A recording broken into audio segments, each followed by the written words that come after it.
जय श्री कृष्णा। हरि बोल। राधे राधे।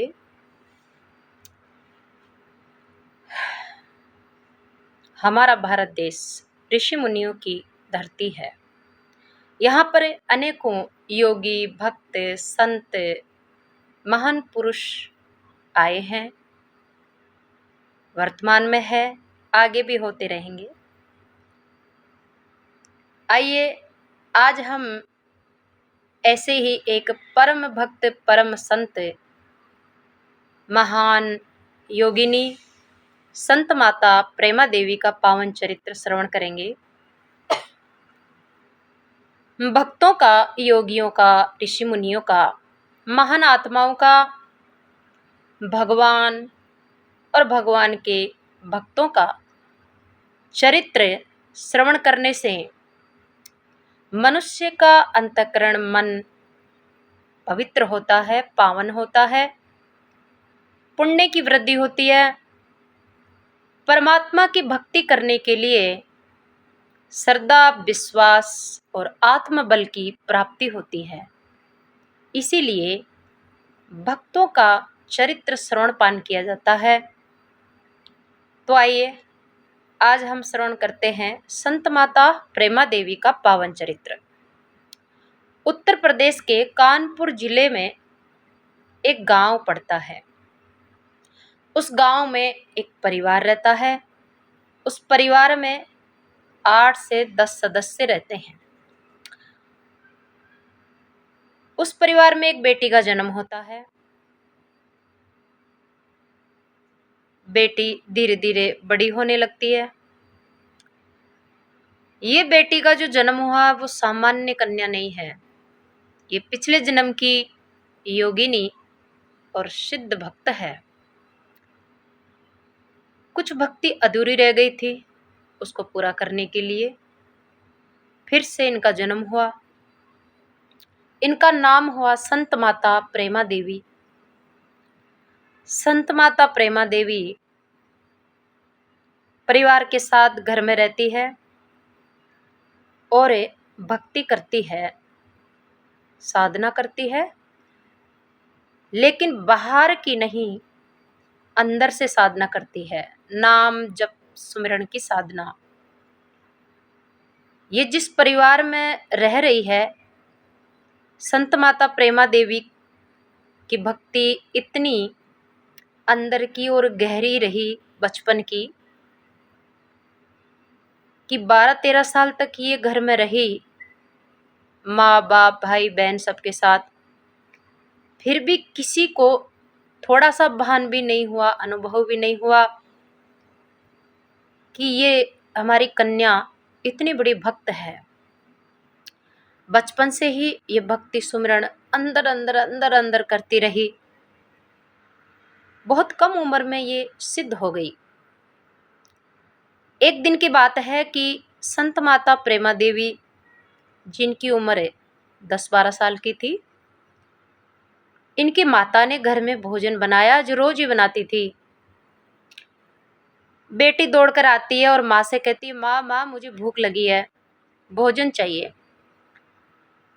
संत माता प्रेमा देवी की माँ कहती है कि बेटी, मैंने भोजन बनाकर तैयार कर दिया है, जाओ आप भोजन कर लो। बेटी भोजन करने के लिए बैठ जाती है। इनकी माता ने भोजन बनाया था तो परिवार के सभी सदस्यों का भोजन बनाया था। अब आप इस सोच सकते हो कि 10 लोगों का कितना भोजन होगा, कितनी रोटियां बनाई होगी। लेकिन ये कन्या जब भोजन करने बैठती है तो धीरे धीरे करके सारी रोटियों को, सब्जी को खा जाती है। पूरा भोजन कर गई अकेली। बाकी परिवार के लिए एक रोटी भी नहीं बची। अब इनकी माँ आती है। माँ ने देखा तो रोटी नहीं है एक भी। माँ ने पूछा, बेटी तूने भोजन कर लिया? बोले, हाँ माँ। तो बाकी की रोटियां कहाँ है? बेटी कहती है कि माँ मैं सबको खा गई। माँ को आश्चर्य हुआ। पिताजी आए, भाई आए, परिवार के सभी लोग एकत्रित हो गए। और सभी इसको डांटने लगे कि अरे तू अकेली इतना सारा भोजन खा गई, कैसे पचेगा, बीमार हो जाएगी, इतना भोजन भला कोई करता है? कोई लोग सुनेंगे तो क्या कहेंगे? क्या पिछले जन्म की भूखी थी? इतना सारा भोजन कोई कैसे कर सकता है?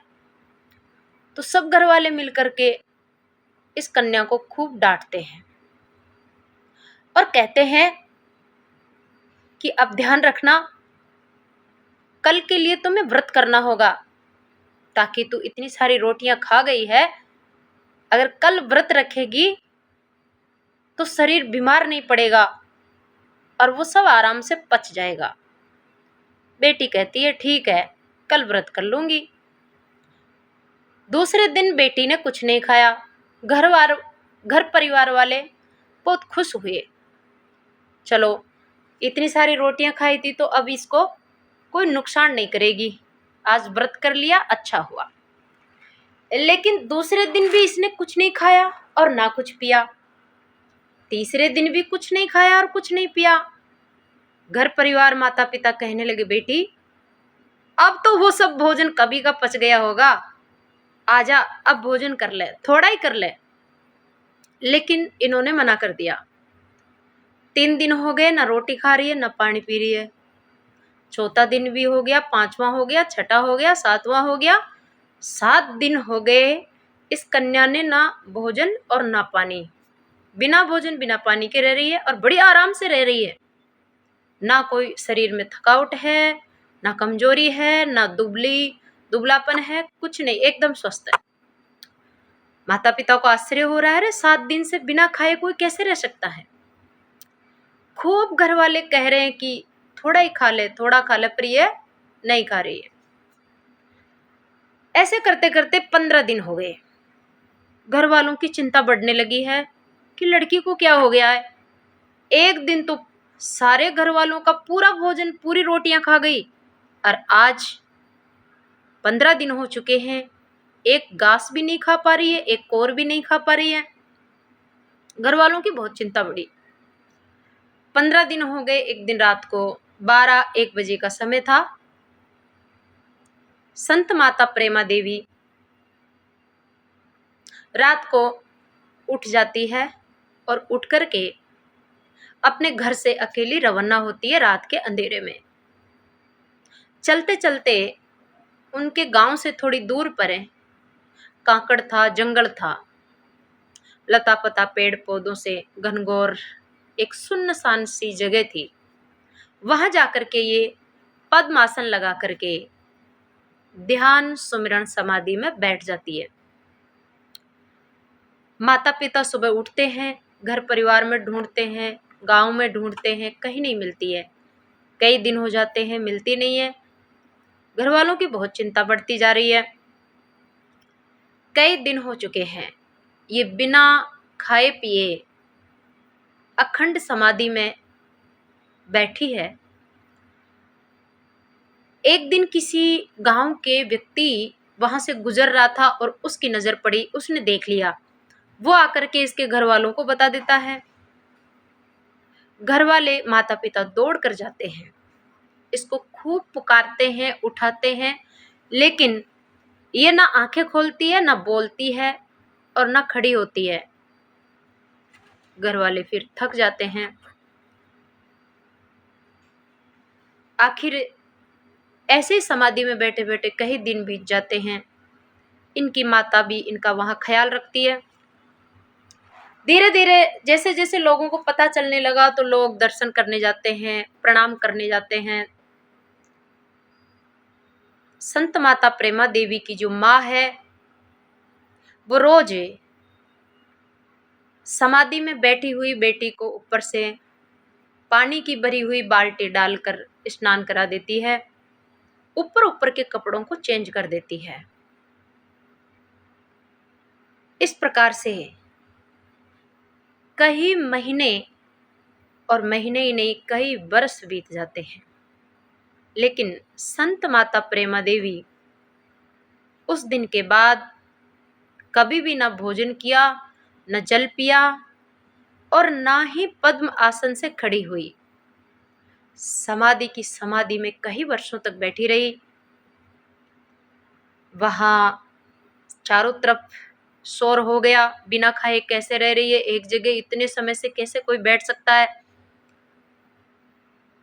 पुलिस भी आई, डॉक्टर भी आए, लेकिन वो जैसे आए वैसे ही सब चले गए, क्योंकि उनके जांचने में परखने में कुछ आया नहीं।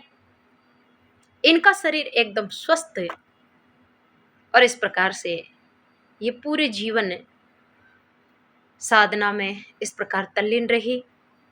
तो ये था संत माता प्रेमा देवी का पावन चरित्र।